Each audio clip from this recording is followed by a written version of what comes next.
Airstrikes by Israel, rockets fired by Hamas, CS gas and stun grenades at street protests. It's the worst violence between Israel and Palestinian groups since the Gaza war in 2014.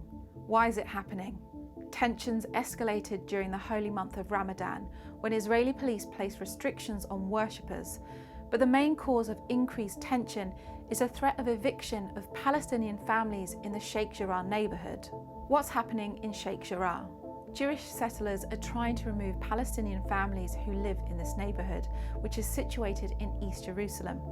Under Israeli law, Jews are able to claim back Jerusalem properties if they can claim a title before the 1948 war in the region. The Palestinian families facing eviction believe this is a move to replace Palestinian land with an entire Israeli settlement.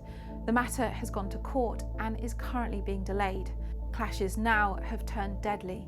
Thousands of rocket attacks have been launched from Gaza, and Israel has carried out hundreds of airstrikes. But this recent escalation is just the latest in a historical fight for land that goes back decades.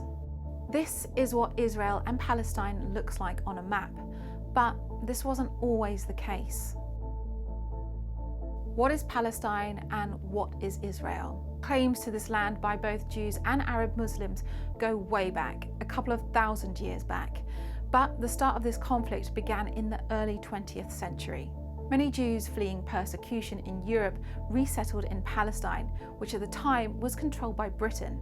Violence erupted between the Arabs already living there and the Jewish settlers. And for peace, in 1947, the UN voted to split the land into two countries. The following year, Israel was born and was officially declared an independent state in 1948. The initial UN partition promised 56% of Palestine to the Jewish state, but Palestinians didn't accept the split.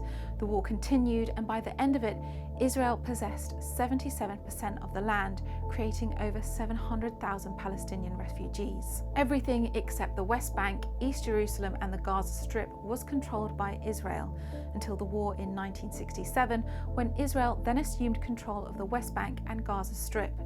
The West Bank is currently home to around 3 million Palestinians, but it is also home to many historical Jewish holy sites.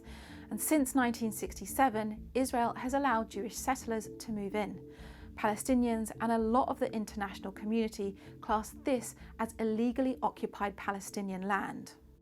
What are the settlements? Since 1967, Israelis have built hundreds of settlements across the occupied West Bank and East Jerusalem, which are widely considered illegal under international law. It's estimated that there are over 600,000 Israeli settlers living there. As more Jewish communities put down roots in these territories, it begins to blur the boundaries between what is Palestine and what is Israel. Who controls what? Today, on paper, the West Bank is controlled by the Palestinian Authority, but in reality, it is Israeli troops on the ground who enforce Israeli security restrictions there, like movement. There are Israeli-only roads, and Palestinians are forced to go through security checkpoints. Gaza, on the other hand, has been controlled by Hamas since 2007, an Islamist fundamentalist party. There are no Israeli ground troops there, but there is an Israeli blockade limiting what goods and people can go in and out. Who are the Palestinian groups involved? In Palestine, the Palestinian Authority is recognised as a representative of Palestinians in the international community. But there are two dominant political groups, Hamas and Fatah. Whilst both groups want a Palestinian state on territories that Israel occupied in 1967, they have quite different approaches. Hamas is a militant Islamic organisation that does not recognise Israel, and its strategy is armed resistance. Fatah is a nationalist social democratic party. It recognises Israel, favours negotiations, and wants to build a state on the 1967 borders. Can there be a resolution? The main solution put forward by peacekeepers has been to create a two-state solution so that the majority of the West Bank and Gaza would be established as an independent Palestinian state and the rest of the territory to Israel.